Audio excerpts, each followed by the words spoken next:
बिस्मिल्लाहिर्रहमानिर्रहीम, अस्सलाम वालेकुम। सिर्फ एक चीज़ के इस्तेमाल से आपका फ़र्श, आपके घर का कोना कोना लश्कारे मारेगा।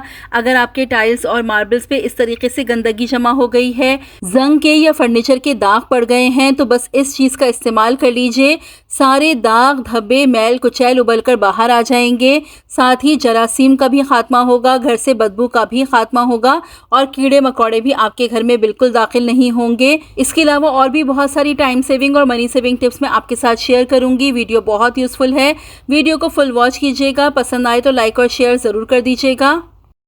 देखिए, जब खाना पकाने के लिए टमाटर का इस्तेमाल करते हैं तो ज़्यादा बेहतर होता है कि टमाटर के छिलके को रिमूव कर दिया जाए। देखिए, टमाटर का छिलका खाने में ऐसा कोई नुकसान नहीं है, लेकिन टमाटर का छिलका देर से हजम होता है।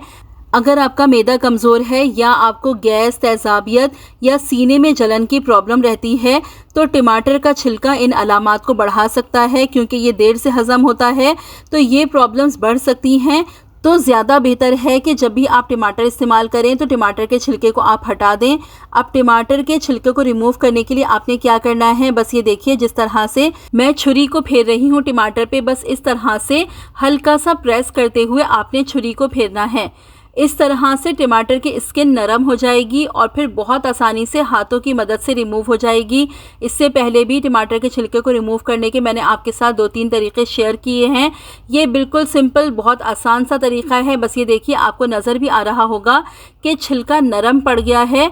बस अब ऊपर से आप इसको कट कीजिए और इसके छिलके को आप रिमूव कर लीजिए। ये देखिए, आपके सामने है कितनी आसानी से छिलका निकल रहा है। हाथ की मदद से भी बहुत आसानी से आप छिलके को रिमूव कर सकते हैं। टमाटर के छिलके को रिमूव करने की ये टिप बहुत सिंपल और बहुत यूजफुल है, तो इसको आप एक दफ़ा ज़रूर ट्राई करके देखिएगा। देखिए, जब भी हम लोग करेलों को कट करते हैं तो हमें इनके सीड्स को रिमूव करना होता है। अब अक्सर हम क्या करते हैं, करेले को इस तरह से हम बीच से कट करते हैं और अपनी फिंगर की मदद से सीड्स को रिमूव कर लेते हैं। देखिए, अक्सर क्या होता है कि ये करेलों के जो सीड्स होते हैं ये बहुत हार्ड होते हैं। अगर हम अपनी फिंगर्स की मदद से इन्हें रिमूव करते हैं तो अक्सर हमारी फिंगर्स में दर्द हो जाता है। तो ऐसे फिंगर्स की मदद से आपने करेलों के सीड को बिल्कुल भी रिमूव नहीं करना है, बल्कि जब भी करेलों के सीड्स को आपको रिमूव करना हो, आपने इस्तेमाल करना है स्पून का। जी हाँ, इस तरह से स्पून की मदद से बहुत आसानी से करेलों के सीड रिमूव हो जाते हैं। ये देखिए, बस इस तरह से आप रिमूव कर लीजिए। बड़ा आसान सा तरीका है। सीड्स भी रिमूव हो जाएंगे और आपकी फिंगर्स भी सेफ रहेंगी। जब भी करेलों के सीड्स को रिमूव करना हो, इस टिप को आप लाजमी यूज़ कीजिएगा। दालों को, अनाज को लंबे अरसे तक महफूज रखने के लिए हम मुख्तलिफ तरीक़े यूज़ करते हैं। तेज़ पत्ते का इस्तेमाल करते हैं, नीम के पत्तों का इस्तेमाल करते हैं, लौंग का भी इस्तेमाल करते हैं। कभी कभी इन चीज़ों को यूज़ करने के बाद भी हमारी दालों में कीड़े लग जाते हैं। आज आपको 2 बहुत ज़बरदस्त तरीक़े बता रही हूँ जिससे आपकी दालों में, अनाज में कभी भी कीड़ा नहीं लगेगा। पहले तरीक़े के लिए आपने क्या करना है, देखिए, जो भी आपकी दालें हैं उसको आप थोड़ा सा गर्म कर लीजिए। बहुत ज़्यादा नहीं पकाना है, बस तवे को आपने बिल्कुल हल्का सा गरम करना है और गरम करने के बाद आप दालों को बिल्कुल हल्का सा गरम कर लीजिए। जब दालें हल्की सी गर्म हो जाएं तो बस चूल्हे से उतार के आप इन्हें ठंडा कर लीजिए। ठंडा करने के बाद आप इन्हें जार्स में भर के रख दीजिए। सालों आपकी दालें, अनाज बिल्कुल भी ख़राब नहीं होंगी। ये बहुत ज़बरदस्त तरीक़ा है। इस तरह से आपकी दालों में कभी कीड़ा नहीं लगेगा और ना ही बारिशों के मौसम में इनमें मॉइस्चर आएगा। दूसरे तरीके के लिए आपने क्या करना है, आप ले लीजिए थोड़ा सा मस्टर्ड ऑयल यानी सरसों का तेल, और बिल्कुल थोड़ा सा तेल आपको इस्तेमाल करना है, बहुत ज़्यादा यूज़ नहीं करना। बस कुछ ड्रॉप्स आपको डालने हैं और डालने के बाद आप इस तरह से इसको मिक्स कर दीजिए। मिक्स करने के बाद आप जार्स में अपनी दालों को भर के रख दीजिए। ये तरीक़ा भी 100% वर्किंग है। सालों आपकी दालें, अनाज ख़राब नहीं होंगी, ना ही कीड़ा लगेगा, ना ही मॉइस्चर आएगा। तो ये 2 तरीक़े बहुत ज़बरदस्त और बहुत यूज़फुल हैं। दालों को लंबे अर्से तक सेव करना हो तो इन टिप्स को आप लाजमी यूज़ कीजिएगा। एक बोल में पानी ले लीजिए और इसमें शामिल कर लीजिए आप 1 से 1.5 टेबल स्पून सिरका। उसके बाद लेना है आपको चाय की पत्ती का पानी। ये सिर्फ चाय की पत्ती का पानी है, यानी आपने सिर्फ थोड़ी सी चाय की पत्ती को बॉईल करके उसका पानी इस तरह से बना लेना है, इसमें चीनी शामिल नहीं करनी। अब ये पानी भी आप इसमें शामिल कर दीजिए। अब इसका इस्तेमाल मैं आपको बताती हूँ। देखिए, हमारे जो ये कांच के बर्तन होते हैं, कुछ टाइम के बाद इनकी चमक बिल्कुल ख़त्म हो जाती है। चाय की पत्ती में टैनिन्स मौजूद होते हैं जो मैल कुचैल और चिकनाई को भी ख़त्म करते हैं और बर्तनों में चमक लाने के लिए भी बहुत ज़बरदस्त होते हैं।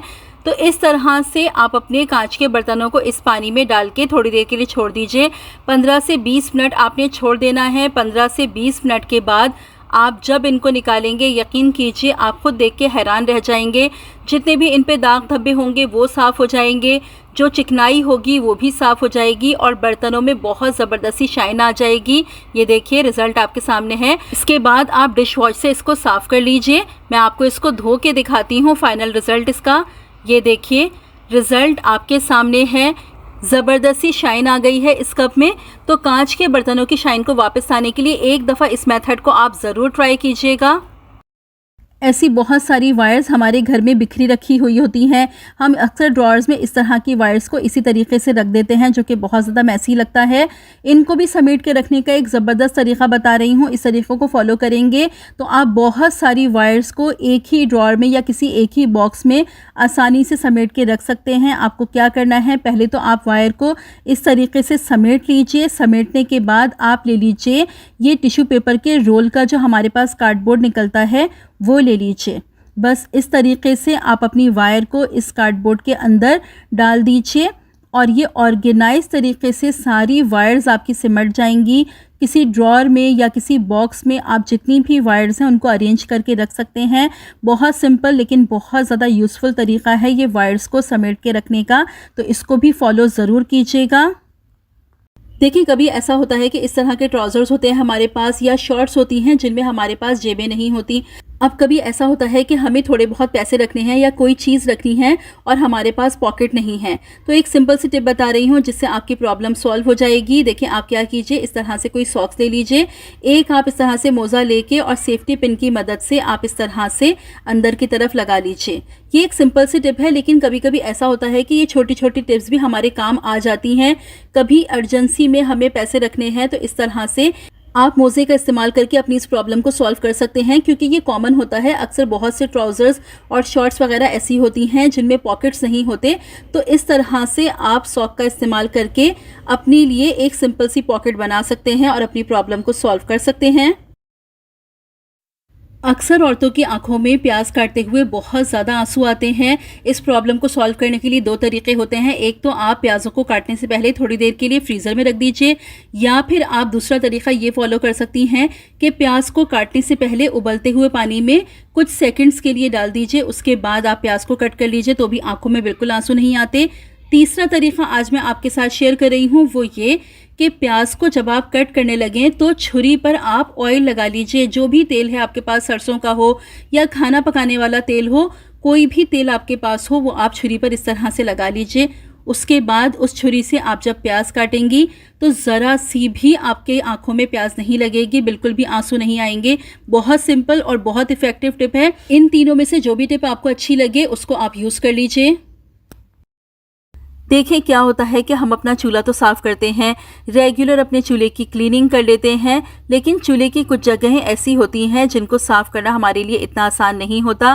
ख़ासकर ये चूल्हे की जो नॉब की साइड्स होती हैं, इनको क्लीन करना बहुत मुश्किल होता है, या ये जो चूल्हे की नीचे की सरफेस होती है इसको भी क्लीन करना काफ़ी मुश्किल होता है। तो चूल्हे की इन सरफेसेस को क्लीन करने के लिए आप मेडिसिन की खाली स्ट्रिप्स का इस्तेमाल कर लीजिए। देखिए, आपके सामने मेडिसिन की खाली स्ट्रिप से कितनी आसानी से जितनी भी जमी हुई चिकनाई है ये नॉब्स के पास ये आसानी से निकल रही है। देखिए, चूल्हे की ये जो जगहें होती हैं, नॉब्स की साइड्स होती हैं, चूल्हे की नीचे की सरफेस होती है, इन पर कोई टूल आसानी से नहीं जा पाता। अगर हम स्कॉच ब्राइट यूज़ करते हैं या हम स्टील वुल का इस्तेमाल करते हैं तो इन सरफेसेस पर नहीं जा पाती। लेकिन मेडिसिन की जो स्ट्रिप्स होती हैं, इनसे इन जगहों की क्लीनिंग बहुत अच्छी तरीके से हो जाती है। ये देखिए कितनी आसानी से ये साइड्स क्लीन हो रही हैं। जितनी भी जमी हुई चिकनाई है वो बहुत आसानी से निकल जाएगी। इसी तरह से जो चूल्हे की नीचे की साइड है उसको भी आप खाली स्ट्रिप से क्लीन कर सकते हैं। आप क्या कीजिए, स्ट्रिप ले लीजिए और उसको आप किसी टिश्यू पेपर में रैप कर लीजिए।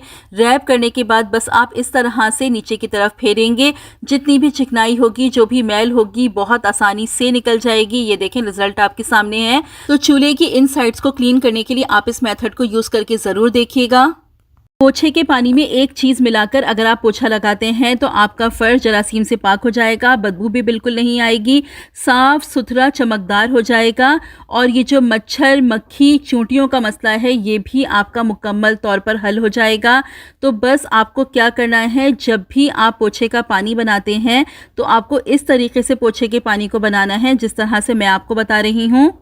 सबसे पहले आप पोछे का पानी ले लीजिए और उसमें शामिल कर दीजिए आप 1 टेबलस्पून नमक। देखें, जब भी पोछे का पानी बनाया करें 1 टेबलस्पून नमक ज़रूर शामिल कर दिया करें, क्योंकि नमक जरासीम से फ़र्श को पाक कर देता है और बदबू को भी दूर भगाता है। उसके बाद आपको शामिल कर देनी है फिटकिरी। जी हाँ, ये है वो मैजिकल इंग्रेडिएंट जो कि आपको यूज़ करना है, बहुत ज़्यादा फ़ायदेमंद है।